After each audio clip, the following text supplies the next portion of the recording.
Hi, everyone. Thank you for joining us today for the second of our community stories, learning about the history of Durham, starting specifically with our historically Black neighborhoods. Barbara, we didn't prep this, but will you help me with the first few slides? Thank you. I will introduce the two other people on the call in just a second, but I just wanted to run through things really quickly. My name is Laura. I'm with the City of Durham Neighborhood Improvement Services Department on the Community Engagement Team. We are recording this webinar currently, and as you may have heard at the beginning, we are also streaming this live on Facebook, just learning all kinds of new tech on the go. We have a new Facebook page, Durham Community Engagement. So if you'd like to check us out there or reference, share with other people. Again, we'll be recording and we will share this, upload this webinar to YouTube afterwards if you'd like to watch again or share with others. Please, if you have questions, if you'll try to use, there's a Q&A feature. It says Q&A on the Zoom, or you could also ask in chat, but it's a little bit easier to keep track of the questions if you ask them in the Q&A.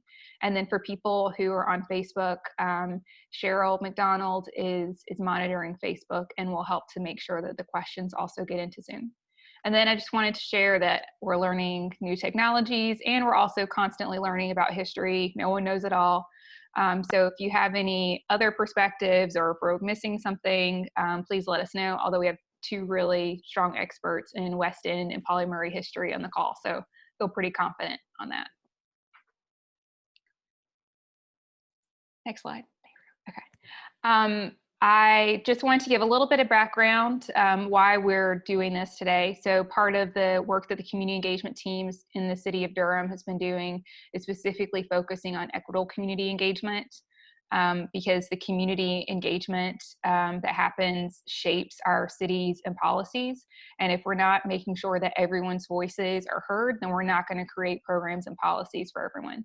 So then part of the equitable piece is that we really need to focus on communities that the city has historically not had trust with, as in they haven't trusted us for many good reasons. And so we need to really do a lot of work to focus on building relationships in those communities so that engagement really happens.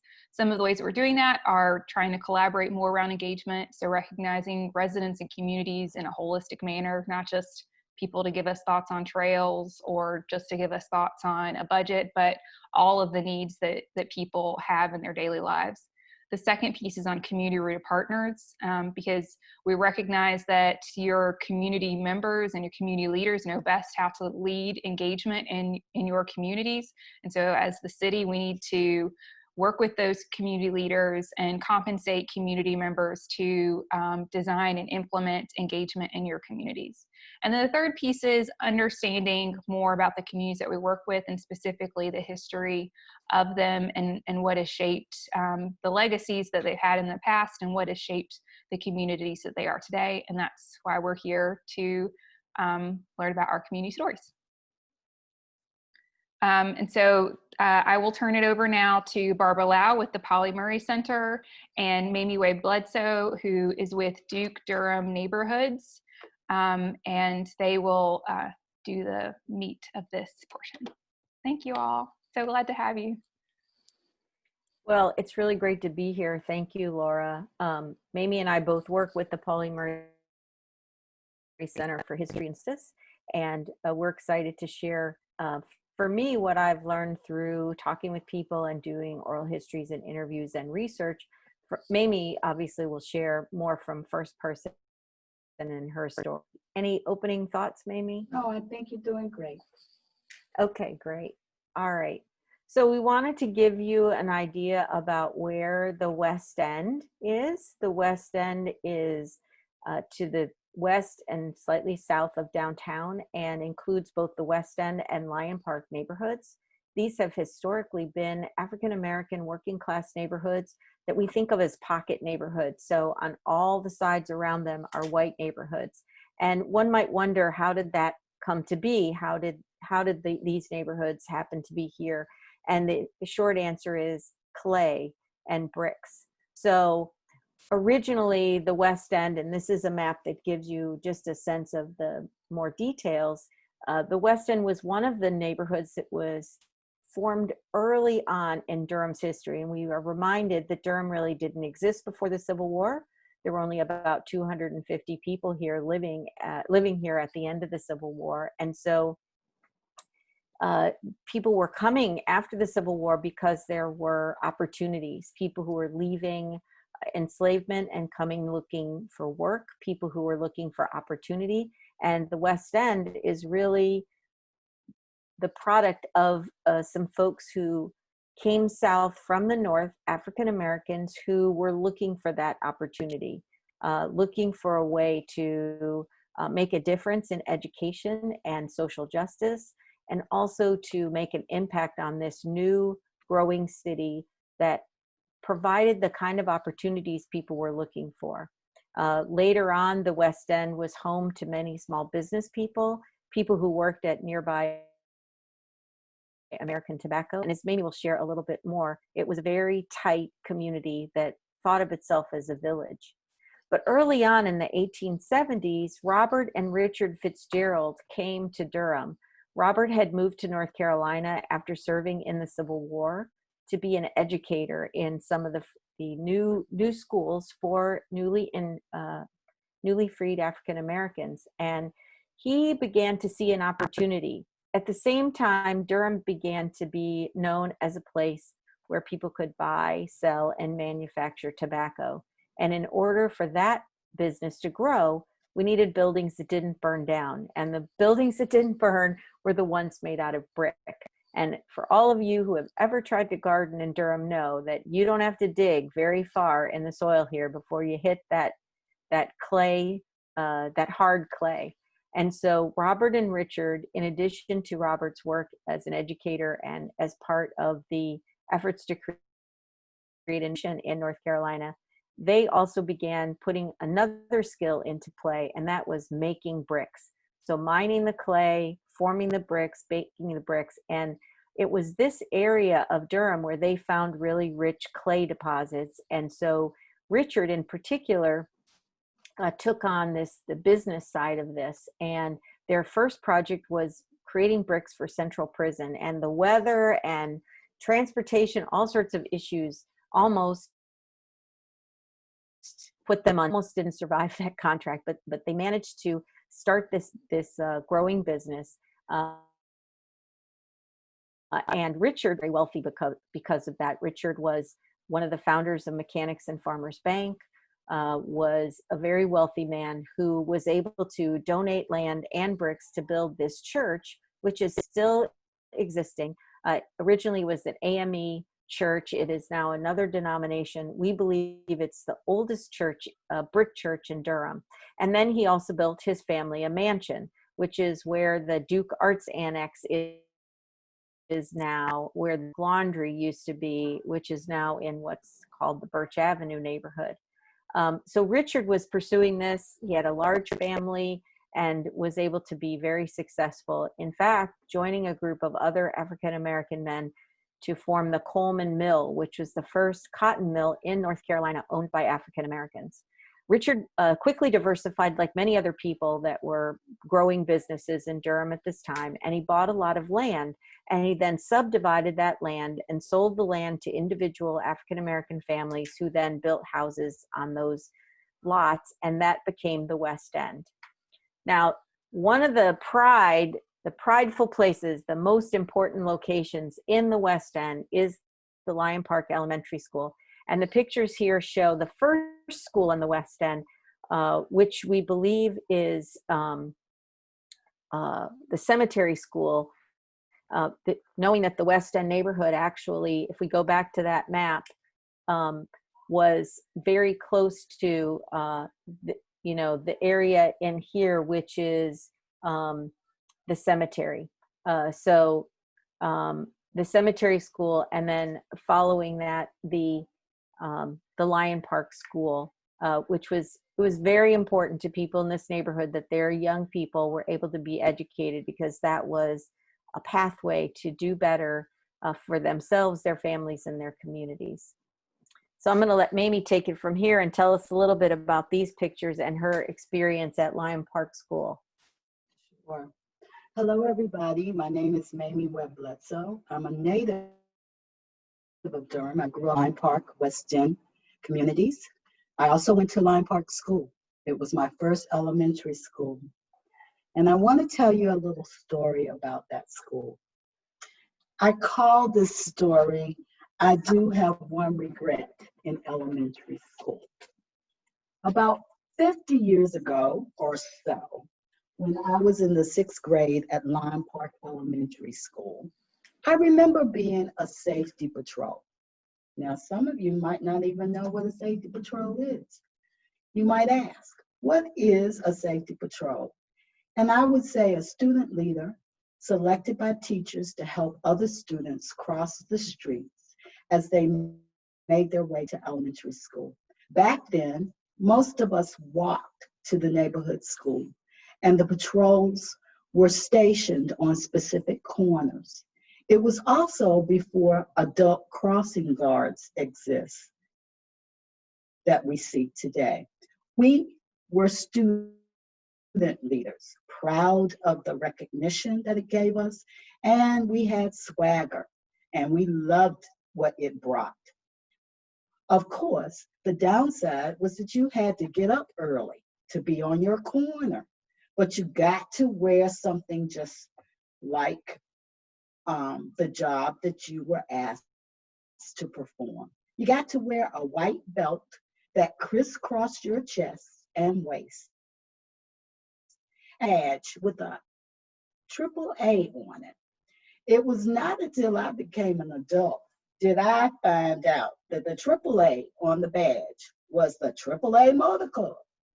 Patrols generally were teachers' pets, and they were selected to run errands and such during the school day. And you were also expected to be a role model for other students. Lyon Park Elementary School Safety Patrol had an excellent reputation because it was run by 6 teachers by a teacher by the name of Miss Ruby Grissom. She was strict, no nonsense teacher.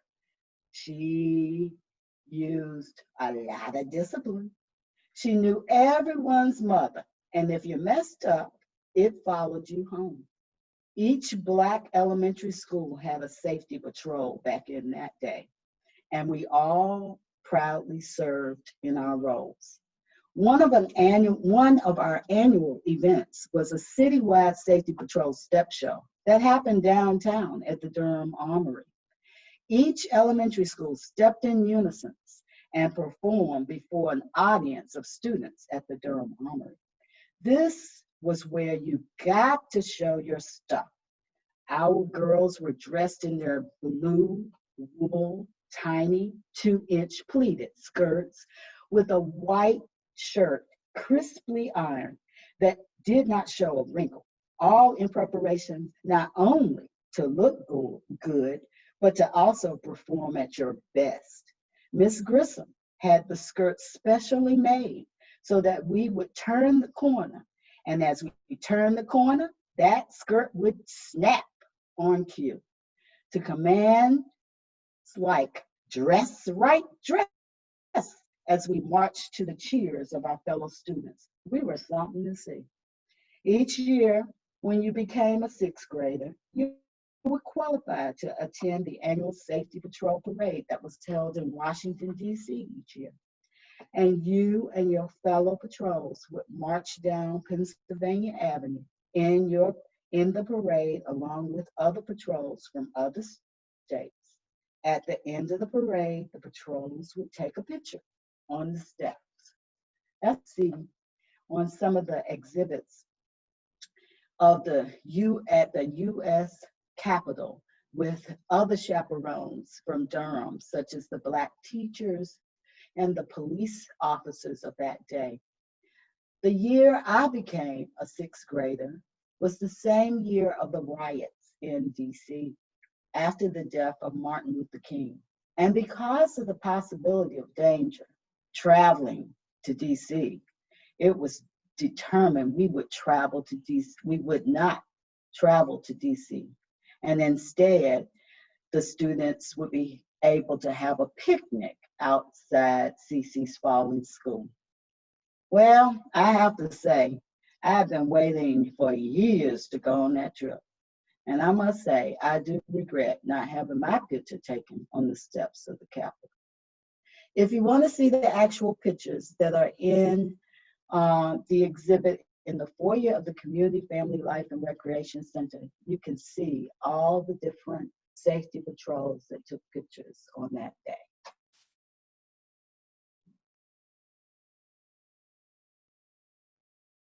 We also were fortunate to have so many different organizations in our community. We had a Lion Park Golf Club. We had a baseball club.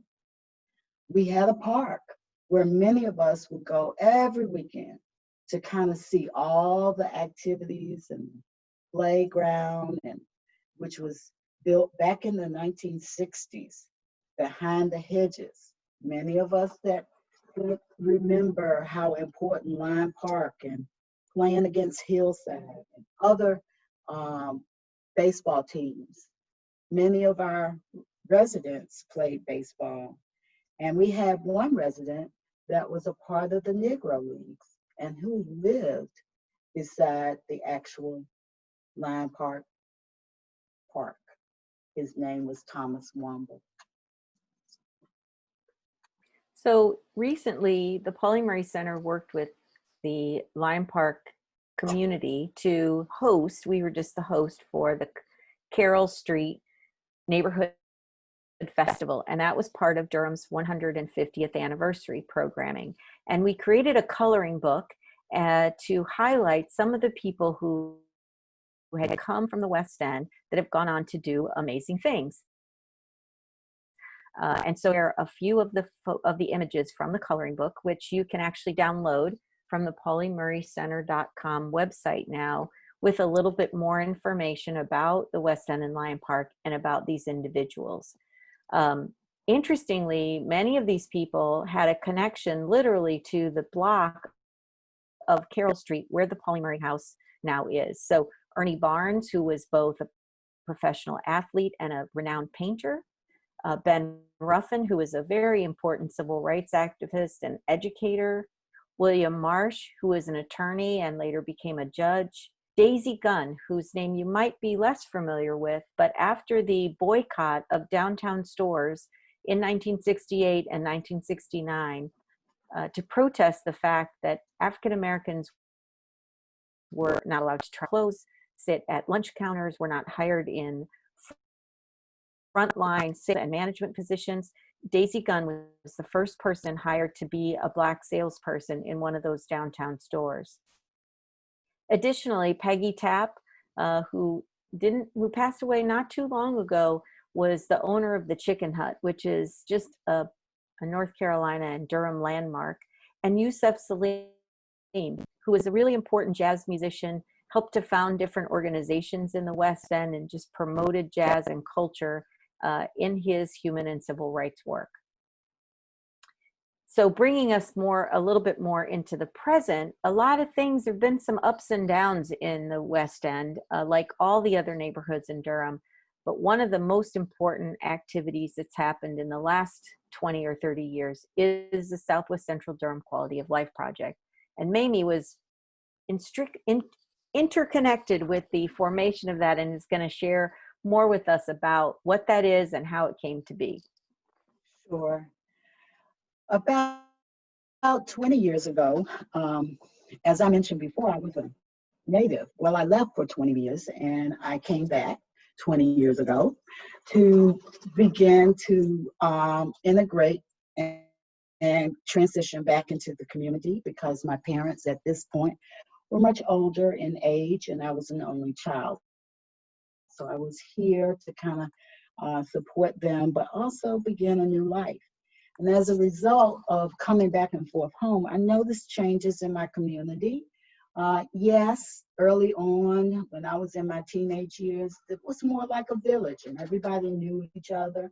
We say I went in everybody's house up and down Kent and Rosedale and Moorhead Street. I've been there, or I've cut through some of the paths that you get to different other areas within the neighborhoods. So I noticed changes, and that was no different than what was happening in other urban areas, in other cities, in other states. But what we did know is that we knew each other, and we did have that connection to relationships. And we felt like it was important for us to begin to collectively think about how we could continue to save our community, to try to look at ways in which we could reduce the number of boarded up houses. Because back about 20 years ago, the first, at the end of the 1990s, there were a lot of boarded up houses and weedy lots in Durham, and it did not look good or help the community build that quality of life that they deserve. So the community, the 5 neighborhoods that were on the west side of Duke, wanted to come together and begin to start thinking about how they could work together on their shared quality of life interests. And so those 6 neighborhoods were Birch Avenue, Lime Park, West End, Lakewood Tuscaloosa, Lakewood Park, and Moorhead Hills. Did I get everybody? Yeah, it's 6. So those 6 neighborhoods began to meet regularly and were very concerned about a lot of issues. And initially, some of us were meeting in the Moorhead Baptist Church, which is not far from the Pauli Murray House, to begin having discussions about how to improve our quality of life. At that time, we started thinking about ways in which we could just brainstorm with all the neighbors. And as a result, we came up with about 125 different items that we felt like we could work on. That was too much. We then narrowed those 125 down to like 4 areas of emphasis. And those areas of concern are listed at the bottom of the screen now.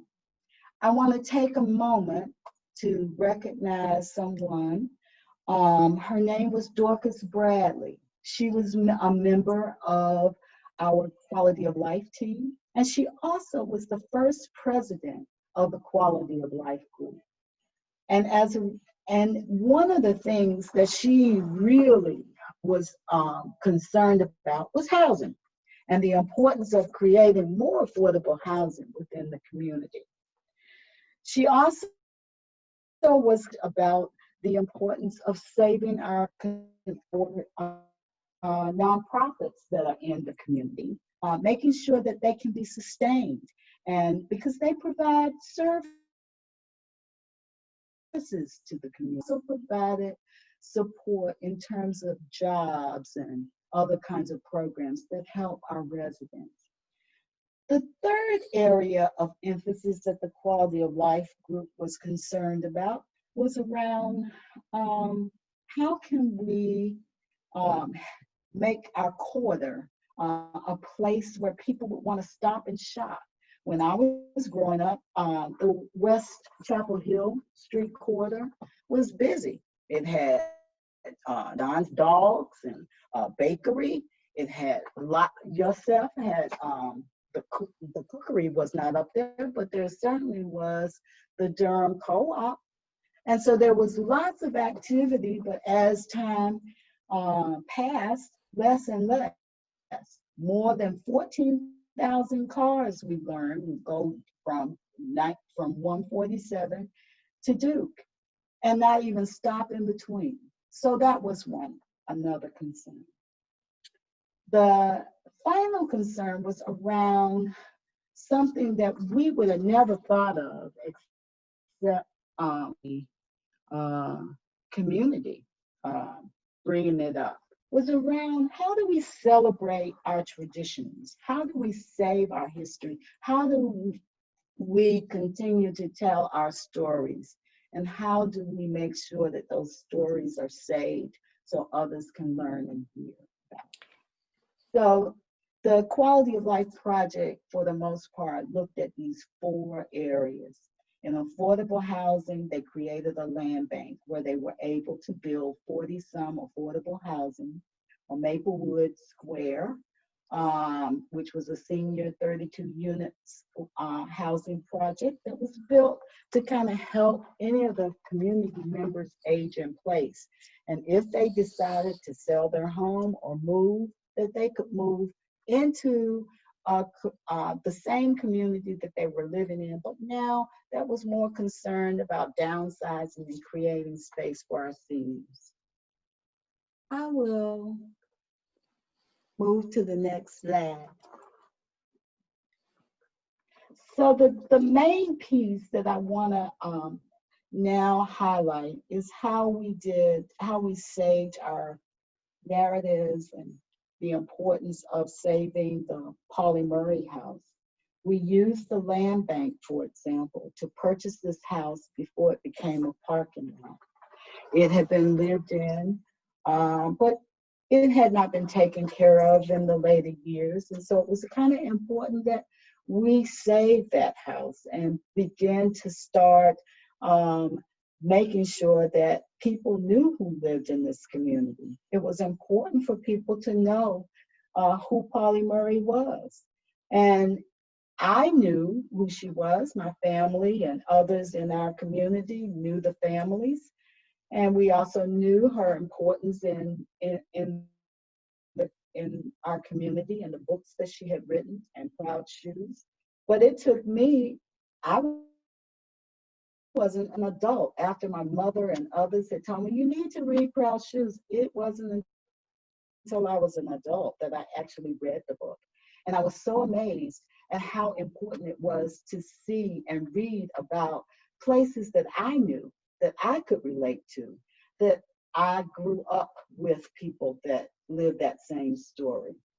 And so that importance of creating a place and a space for history became one of the things that the Quality of Life Project supported and made all of us see the importance of it being a part of making a neighborhood and creating community for those of us that live in the West End now. And that's sort of where I came in. I worked at the Center for Documentary Studies, and we collaborated with the Quality of Life Project to document stories like the one of the Safety Patrol, to create archives of photos and oral histories so that history would be safer to come. And we also were involved in a project which we'll mention in just a minute, the Face Up Telling Stories of Community Life Public Art Project, with the artist Brett Cook, who's in this on the left in this picture. And we'll show you some of the outcome of that. But in the picture that you see now, there are members of the Murray Fitzgerald family. This is the house that Robert built for his family in 1898. But you can see that in this picture, there are partners: self-help, Quality of Life, members of the family, members of the Preservation Society, lots of folks who believed, like we did, that this place was very important as one of the earliest houses in this part of the neighborhood, but also in its connection to both the Fitzgerald family and to the Murrays. The mansion that Richard Fitzgerald built for his family unfortunately burned in the 1920s, so we don't have another location like this one. So Pauli was also one of the people honored during the Carroll Street Festival. Many accolades, which we'll go over here in just a second, but was born in 1910 to Agnes Fitzgerald Murray, who was Robert and Cornelia's second daughter. So this is a picture of Robert and Cornelia and their 4 daughters. Agnes is in the middle, and her older sister, Pauline, is to her right. Unfortunately, Agnes died after having several children very quickly. Pauli was the 4th of 6 children. And as a 4-year-old, Pauli was the only one of the 6 who came back to North Carolina. It was her mother's wish that her sister, Pauline, who was later a teacher at Lyon Park Elementary School, walking in her father's footsteps there, took care of her. And this is what the house looked like in 1910, which was the year that Pauli was born. It gives you a sense of it was a fairly big house for the neighborhood. It's called a story and a jump. So it's two stories, 2 bedrooms upstairs, 2 rooms downstairs, and then there was an addition on the back that later had the kitchen. Originally, the kitchen would have been a separate building because of the heat, but they had a barn and they had some animals, and they had farmland that they leased behind the house, which is now part of Maplewood Cemetery. This is what the original family homestead looks like. You can see where the cemetery backs right up to it. And the street that it was on was initially Cameron Street. Cameron Street as in the Cameron family who owned Stagville. Many people who were members of the Stagville African-American community, initially an enslaved community and then a free community, moved into the West End and made their home there. Later on, after the street was actually all connected, it became Carroll Street. Pauli Murray was an amazing human being who was quite a firebrand and was constantly pushing the boundaries around race, gender, class, sexuality. She was a very bright young person who was also a great achiever. So I'll let you know, don't need to read through all of these, but challenged segregation on buses, challenged segregation in higher education, challenged segregation in restaurant sit-ins, challenged ideas about gender identity. This photo, the dude, is from an album that Pauli made called The Life and Times of an American called Pauli Murray. And there's a series of these pictures. There's the dude, there's the imp, there's the crusader, there's the acrobat, there's the vagabond and the poet. So as a young person, Pauli, like most other young people, is trying to discern how she wants to show up in the world and what she cares about and what makes her happy. So you see a little of these. She was also a very important person to women's rights, coining the term Jim Crow, challenging higher ed when she tried to go to Harvard University for an advanced law degree and was denied because of her gender, working on policy related to women's rights, fighting for the inclusion of sex in the 1964 Civil Rights Act in Title VII. That work and the success that they found in that is actually now the basis for several of the recent Supreme Court decisions around gender identity and LGBTQ rights. She was a founder of the National Organization for Women, and one of the ways we know her so well in Durham is as the first African-American woman to be an Episcopal priest. Her family, Aunt Pauline and her Aunt Sally, her grandmother was baptized as an Episcopalian in Chapel Hill by the family, and her family helped to found St. Titus Episcopal, which is over on Moline Street now.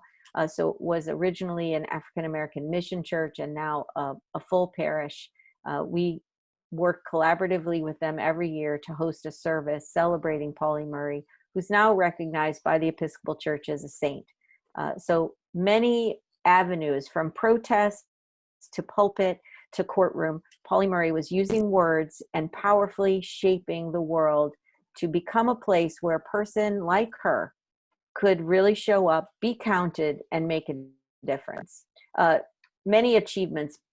Mayme mentioned one of Pauli's first books, Proud Shoes, a must-read for anyone who loves Durham. He really outlined a lot about those early years in Durham. Pauli graduates from Hillside,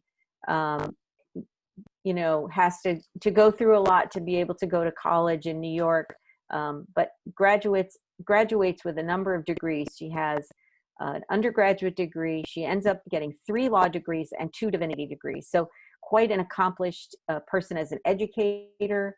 She wrote a book called States Laws on Race and Color that Justice Thurgood Marshall referred to as the Bible for civil rights litigators. It outlines all the laws in all the states related to race and color.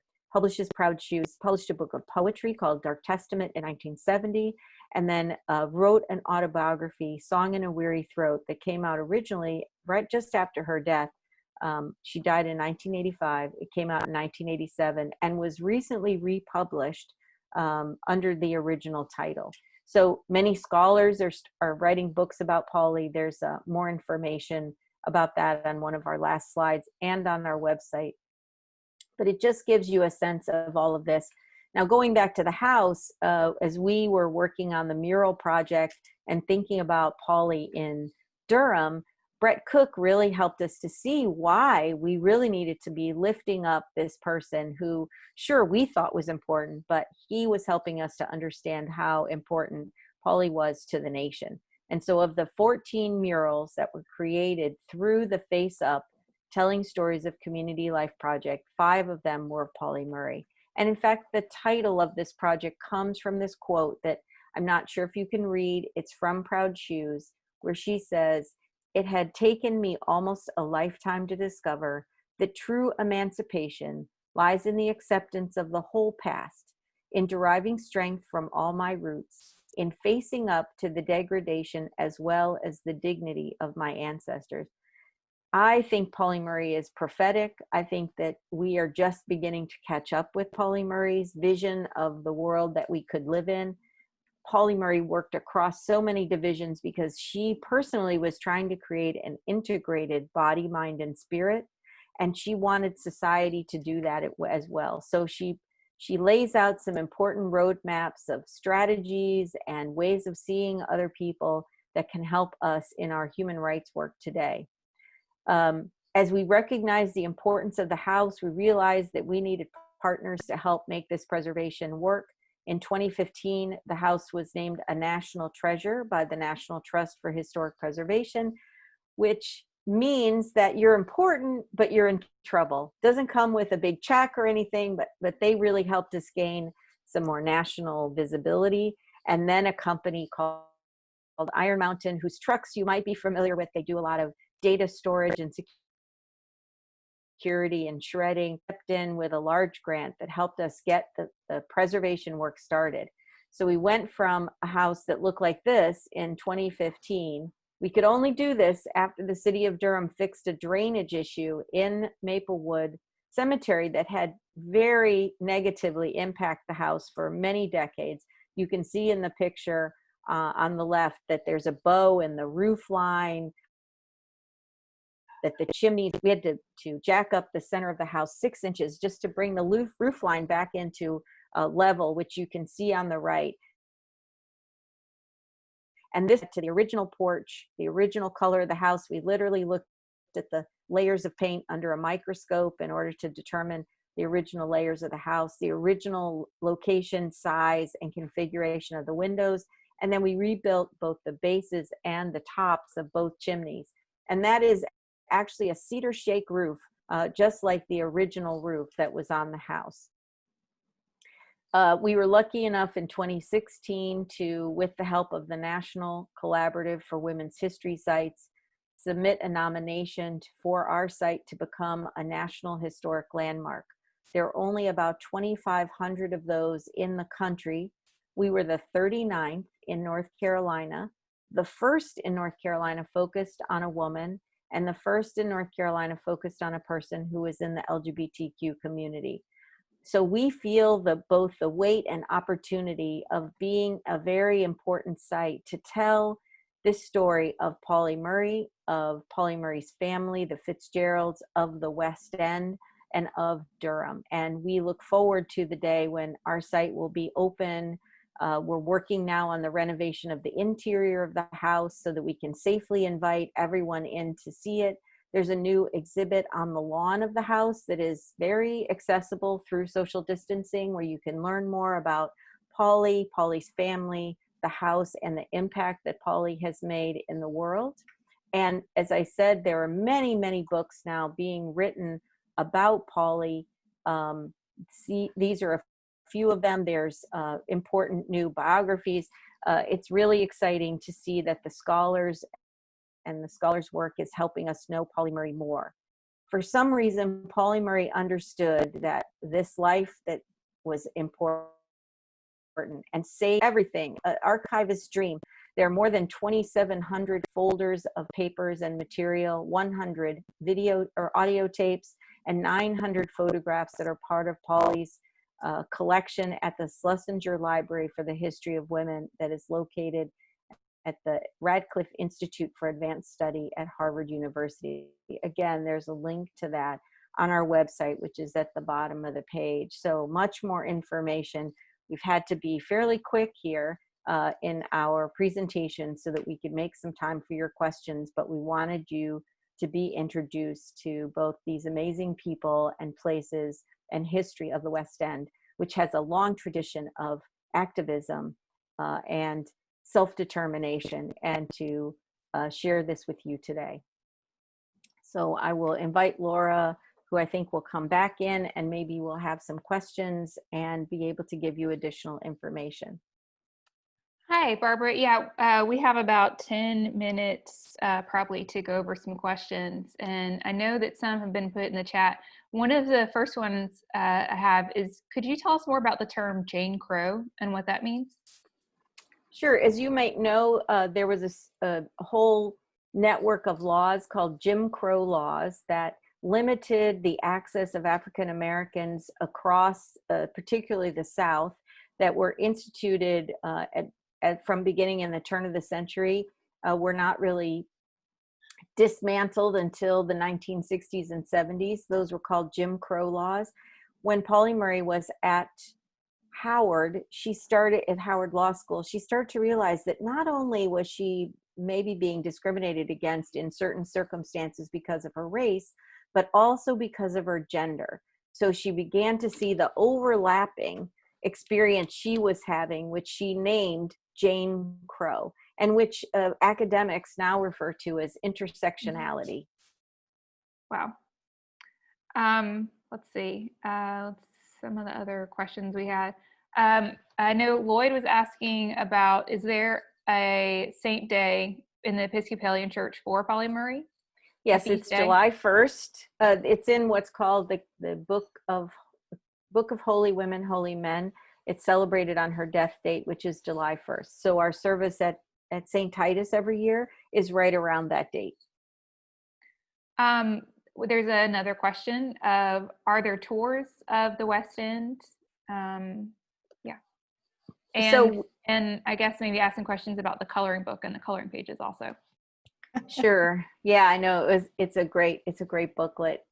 Thanks to Constance and Constance Walker and her crew for putting that whole event together. We do walking tours of the West End. We haven't been doing them because of COVID. We work with Aya Shabu and Whistle Stop Tours. We commissioned those tours when we were celebrating National Historic Landmarks designation. We're working now to transform that tour into an online experience. And so look for that on our website. That's also under the Learn tab, where you can find the bookmark. Again, on our website, there's another map of Durham called the Durham Civil Rights Map that has stories about all kinds of human rights activism across the city that's also available on the map. We hope those tours will come back as we're able to be closer. They're amazing walking tours that are unlike anything you've ever participated in before because of Aya's amazing skill as not just a historic researcher, but as a presenter, a dancer, a performer. You get to sing on the tour. It's a lot of fun. I'm curious, the picture of Robert Fitzgerald, it looks like he's in a soldier's uniform. Is that true? Yeah. Yes. So Robert Fitzgerald was fought on behalf of the Union in the Civil War.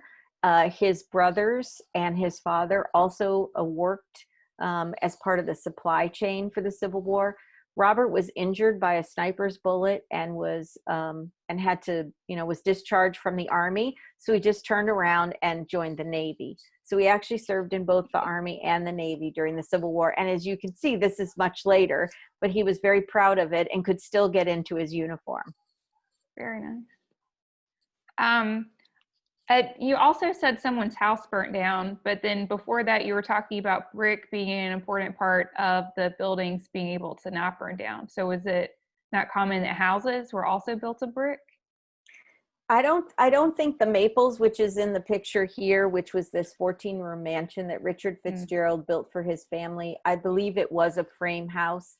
And unfortunately, yeah, it was lost. It had its own wraparound driveway. It had tennis courts. It had, he did very, very well owned businesses on Main Street, did real estate development, not just on this side of town, but also some neighborhoods over by what is now NC Central as well. He's a person that if anyone's looking for a great research project about Durham history, Richard Fitzgerald really needs some attention. That's good. And if you do that, let us know. Yeah. Mayme, do you have any other stories that you would like to share? Oh my goodness. I know that's putting you quite on the spot. Laura, there are a couple of more questions too. Okay. There was one asking if the Fitzgerald House still exists on Carroll. I do believe you said it doesn't anymore, but there was a question for that also.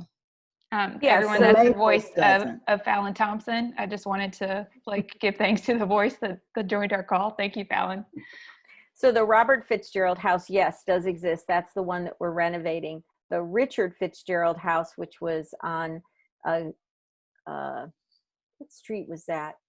It's in what is now the Birch Avenue neighborhood. That one is the one that burned down, but this house is still existing. Yes, this is 1898.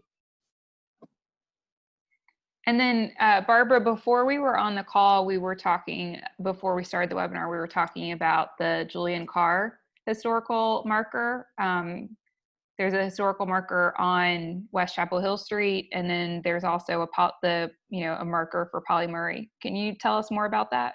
Oh, and also how they knew each other. That was really interesting. Right. So you may know of Julian Shakespeare Carr, who was a leading business person in early Durham history, also very renowned as a white supremacist. He's gotten a lot of press over comments he made when Silent Sam went up on the UNC campus. He was also a big supporter of the Confederate statue that used to be in front of the Durham County Library. There's been an effort to petition the state to rewrite that historic marker or take it down. There's a lot of feeling in the neighborhood and amongst the local business people that marker, the text in that marker doesn't really accurately portray Julian Shakespeare Carr. The story with him and Pauli Murray is that when she was a little girl, she was a very avid reader.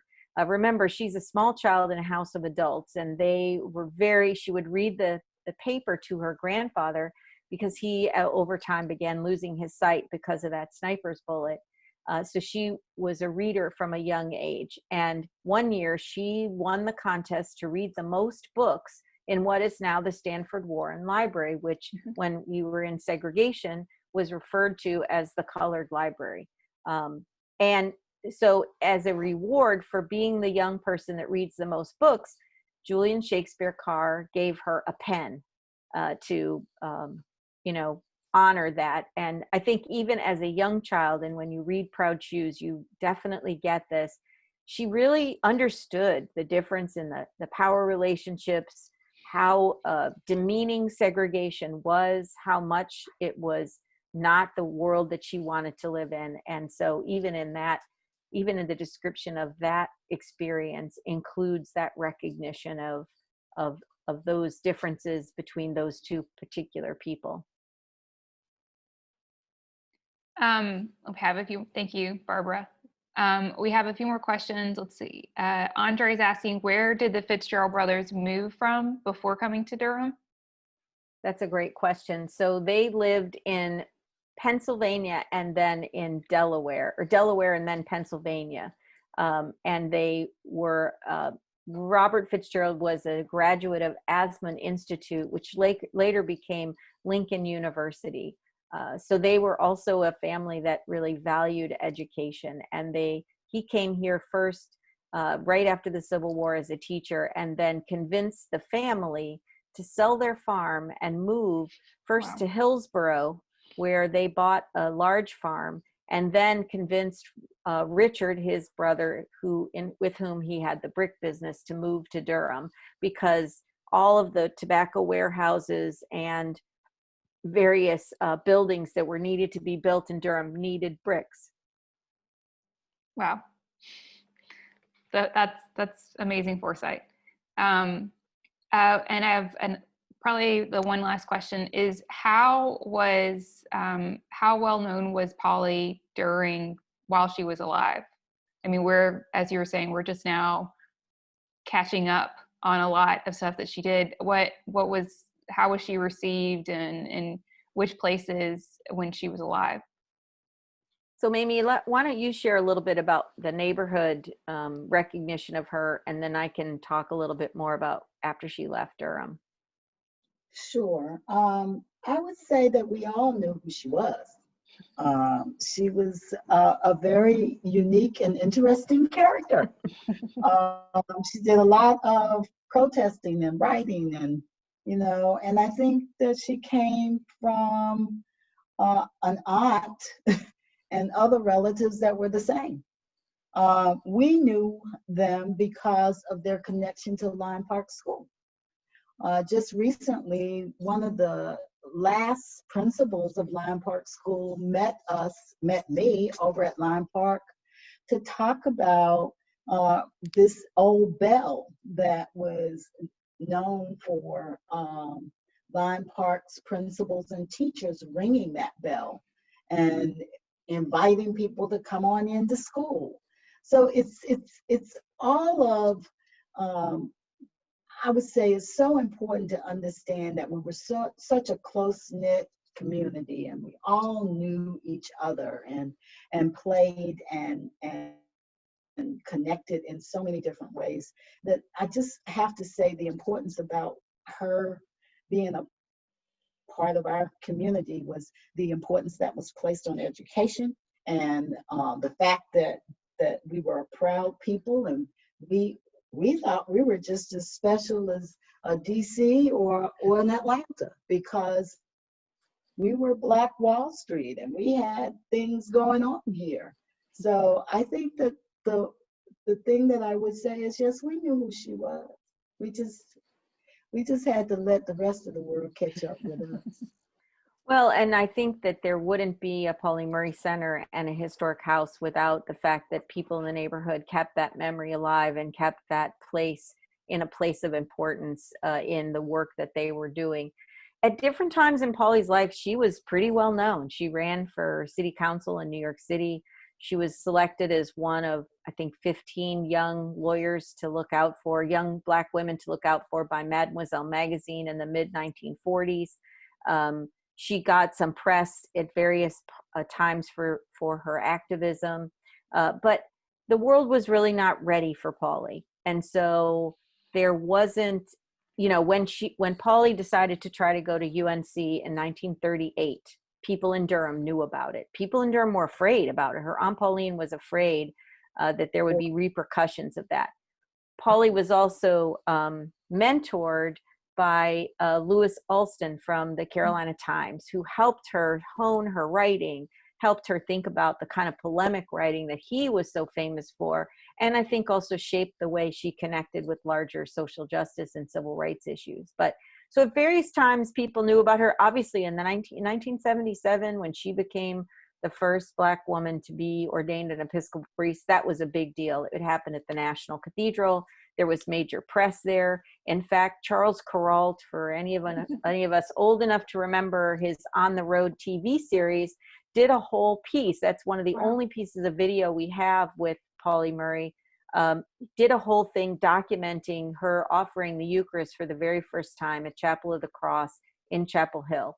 So there were times when Pauli was well known, but then it's been up and down, slip and slide. And I think that one way we help people understand the difference between just 20 years ago and now, there was a book of Pauli's sermons that was published in 2006. It was Sermons and Writings, and didn't have a huge print run, didn't get a lot of press. When we started the Pauli Murray Project at the Duke Human Rights Center, which is then what created the Pauli Murray Center, it costs more to ship that book than to buy it. It was like 39 cents to buy and $2.99 to ship. If you go online now and look for that book, most of the copies will be $750 to $1,000. So clearly people are beginning to recognize that Pauli's words, that Pauli's actions have this importance now. But that shift we're definitely on the upshift. And if you start to look in the press, which you can see on our website, Pauli's been in Forbes, New York Magazine, Newsweek, that mentions of her in the recent Ruth Bader Ginsburg movie. Ruth believes that she's standing on the shoulders of Pauli Murray and names her in some of her important briefs. A lot of people are beginning to realize how that behind the scenes work, which was really all that Pauli had access to in many parts of her life, was really formative and important. And so the world is beginning to catch up. And you know, we have 5 community monuments to Pauli Murray, well, 4 now in Durham, and this really important historic place. So we hope more and more people will come to Durham to learn more about Pauli Murray and the West End and the Fitzgeralds and all of our history here in this community, which is so rich in that regard. That was a great way to wrap that up, Barbara. Thank you. You're such a pro. If you will go, I'll go through the last few slides really quick and give people a heads up about what's coming up next.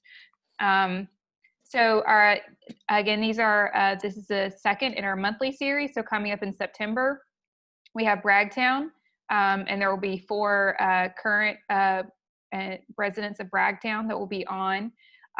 If you go to our website, durhamcommunityengagement.org, you can RSVP, and I'll also be sending out a reminder probably 2 weeks ahead of time. So that'll be September 18th.